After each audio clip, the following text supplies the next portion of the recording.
All right, YouTubers, welcome back to War Thunder Ground Forces with the Angry Nerd.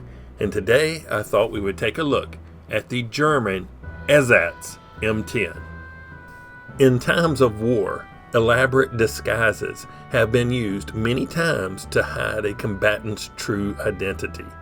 The Ersatz M10, or replacement M10, was actually a Panther tank disguised as an American M10 tank destroyer. The Panther tank was a medium tank developed and deployed by Nazi Germany during World War II from mid-1943 to the war's end in 1945. During the final stages of World War II, Germany launched its last major offensive on the Western Front. The Battle of the Bulge was launched through the densely forested Ardennes region of eastern Belgium, northern France, and Luxembourg.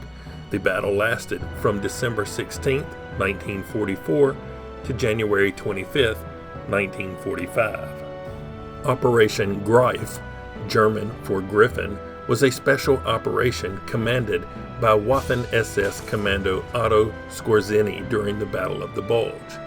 The operation was the brainchild of Adolf Hitler, and its purpose was to capture one or more of the bridges over the Meuse River before they could be destroyed by Allied forces.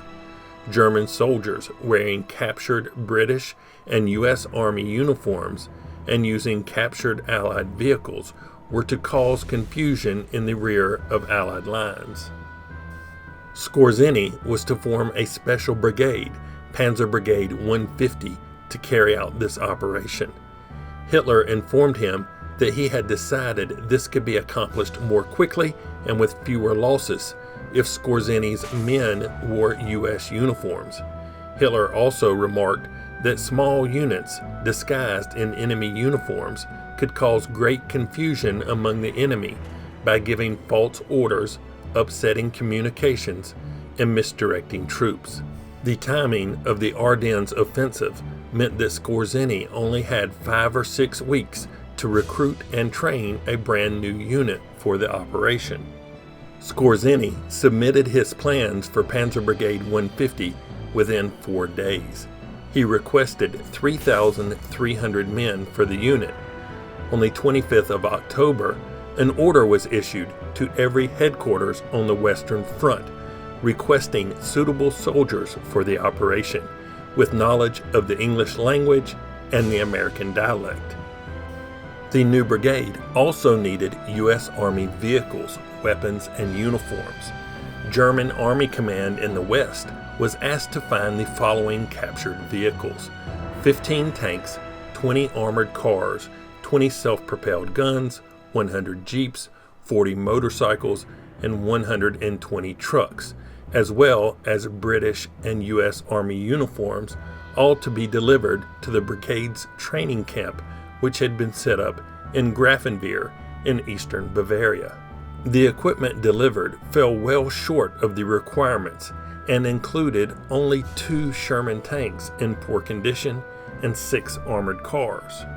Only 10 men who spoke perfect English and had some knowledge of American dialect were found.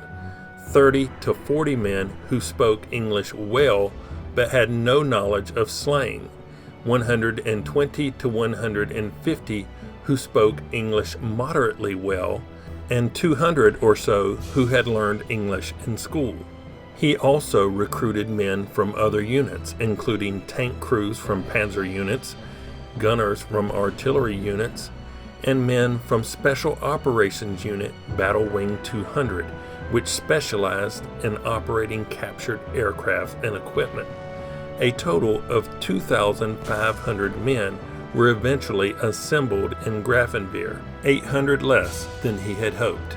Faced with these setbacks, Skorzeny scaled down Panzer Brigade 150 from 3 battalions to 2 and assembled the 150 best English speakers into a commando unit. The final total of equipment assembled was also far less than had been hoped. Only enough U.S. Army weapons had been found to equip the commando unit. and only 4 U.S. Army scout cars, 30 jeeps, and 15 trucks were found.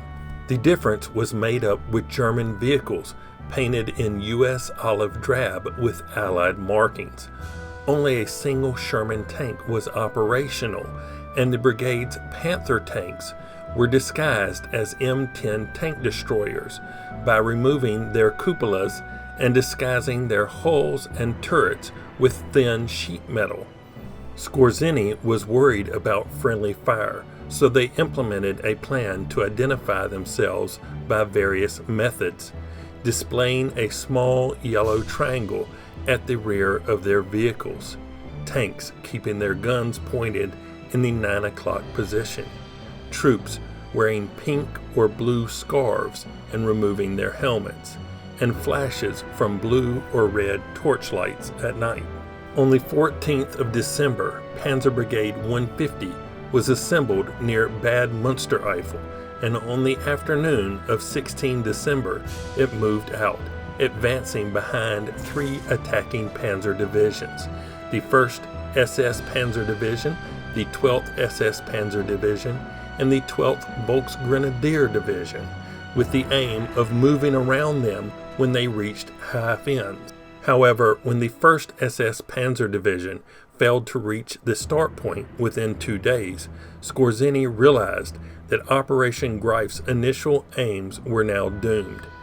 As a consequence, on 17 December, Skorzeny attended a staff conference at the 6th Panzer Army headquarters and suggested that his brigade be used as a normal army unit. They agreed, and he was ordered to assemble south of Malmedy and to report to the 1st SS Panzer Division headquarters. On the 21st of December 1944, Skorzeny's brigade was ordered to take Malmedy. The brigade made several assaults but were successfully repelled by the American defenders. This would constitute the only noticeable attempt from the Germans to take Malmedy during the Battle of the Bulge. After his surrender, Skorzeny described the activities of the commando unit in an interview with U.S. Army officials in August 1945. According to him, 4 units of the reconnaissance commandos and 2 units of the demolition commandos were sent out during the first few days of the attack. Skorzeny reported that 1 commando team entered Malmedy on December 16th, and another team managed to persuade a U.S. Army unit to withdraw from Putu the same day. Another team switched around road signs and sent an entire American regiment in the wrong direction. As a result, American troops began asking other soldiers questions they felt only Americans would know the answers to in order to flush out German infiltrators, which included things like state capitals and sports trivia.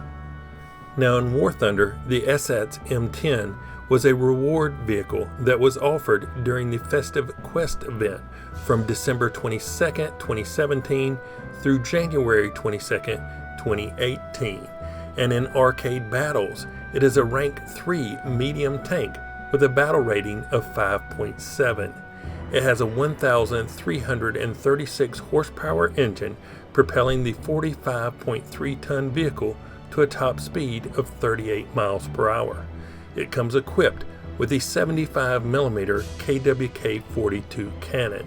Now I have it assigned to an expert crew with a crew level of 150, which gives me a reload of 7.9 seconds. With a premium account, it has an XP reward of 516% and a Silver Line reward of 300%. So what do I think about the Ersatz M10 here in War Thunder? Well, it's a Panther. It's good. But what's special about the Ersatz M10 is War Thunder Wiki says that this was made from a Panther G. And the Panther G in the regular tech tree is a 6.0 tank. The Ersatz M10 has a battle rating of 5.7. So you do get a little bit better battle rating with the Ersatz than you do with the regular Panther G. So you gotta like that. Other than the slightly better BR, There's no advantage in this vehicle over the regular Panther tank, especially in arcade with the red target marker. Now, I don't play RB or SB, so I can't tell you whether the appearance of this vehicle would fool the enemy or give you any slight advantage, or whether War Thunder has implemented something that it has to be in German camouflage or something like that. I don't know. You will have to find somebody who plays RB to get that information from. That being said, why don't we hop into a game and see what I was able to do with the Ersatz M10 in an arcade battle. Here we go. All right, looks like we picked up Port Novorossiysk, or something similar to that. And we are in the we're in the southeast corner. So, yeah. As soon as it loads. Anytime, here we go. That battle button. Take a quick look at the vehicle stats. This is the camouflage. I think I had to purchase this one for like 200 golden eagles. It wouldn't let me put the American markings on it. Said they were not allowed. So to get them on it, I had to purchase this particular camouflage. Oh, a little lag there. This thing is very maneuverable.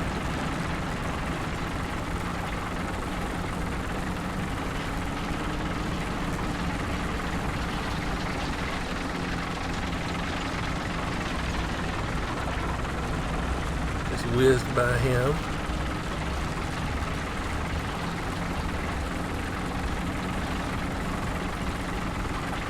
Oh, come on.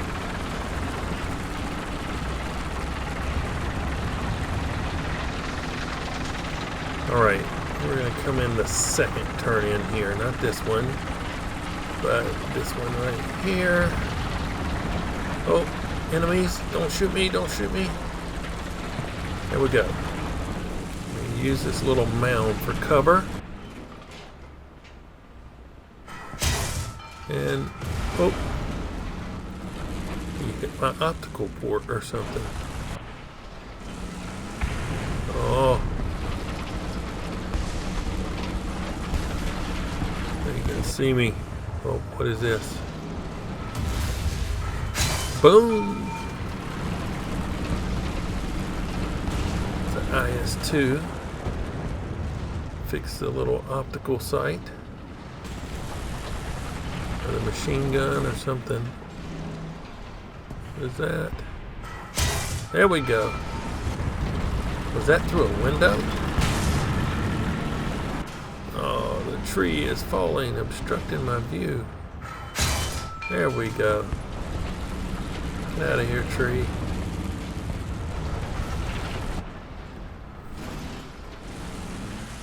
Don't see anything to shoot at right this minute.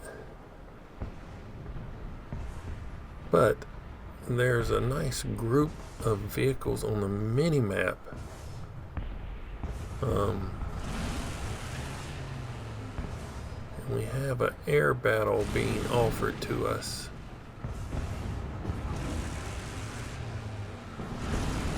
Let's back up. Take this air battle. Tuck in right here. And drop some arty on these guys before the air battle starts.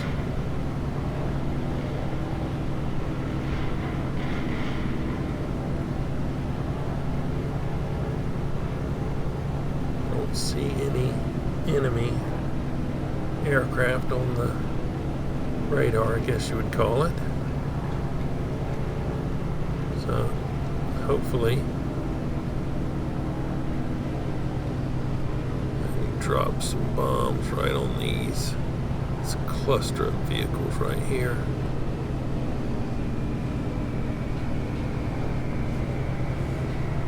Alright, bombs away, let's get out. Boom! Boom. Nice.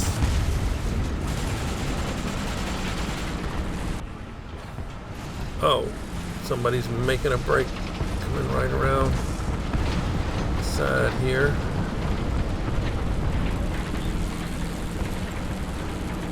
You gotta watch for them. I like to come through this spot.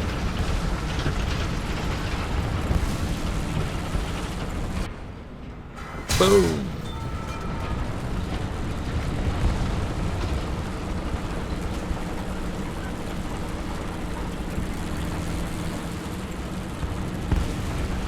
Okay, back to this corner. Oh, what is that? It was an Avenger. Something blew it up. Looks, according to the feed, he might have just blown himself up. Oh, dang. It's a little bit late on that. Can I still get him?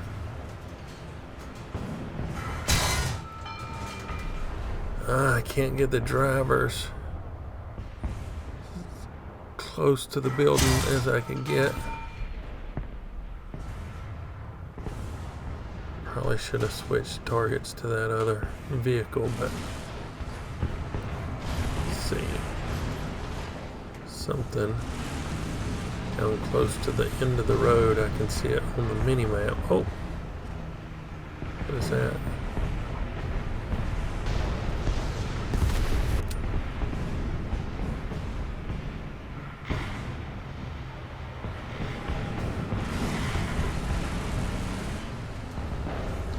Oh man, look at the fire coming out of there.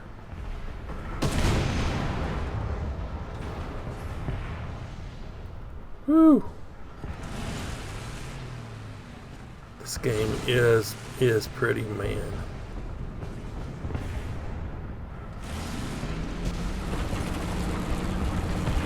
Alright, the artillery is hitting something.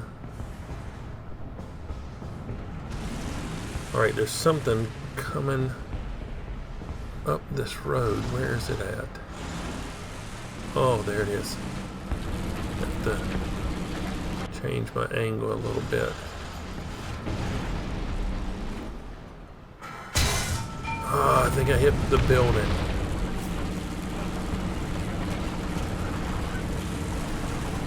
Let's try to side scrape a little bit. Oh, right there. Ah.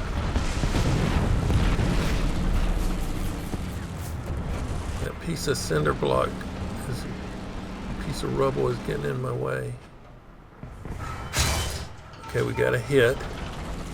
Some good damage there. And again, seems like I can shoot over it, but I can't.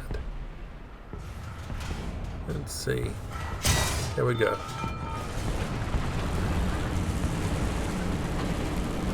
Oh. All right. Nice. The gunner and the loader. So, oh dang it. I was trying to back out to finish him off.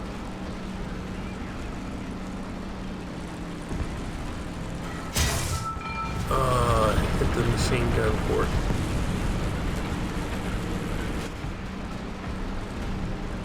Come on, come on. Come on. There we go. And tuck back in here. And that's it. We didn't do much moving around, but we held our ground, I think.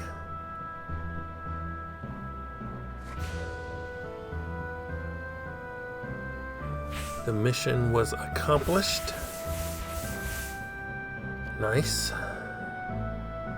Let's take a look at the awards. Avenger, Double Strike, One Shot, Assist Streak, Professional, Shadow Strike Streak, Final Blow, Survivor, the best squad, Heavy Metal Fury, and On Hand.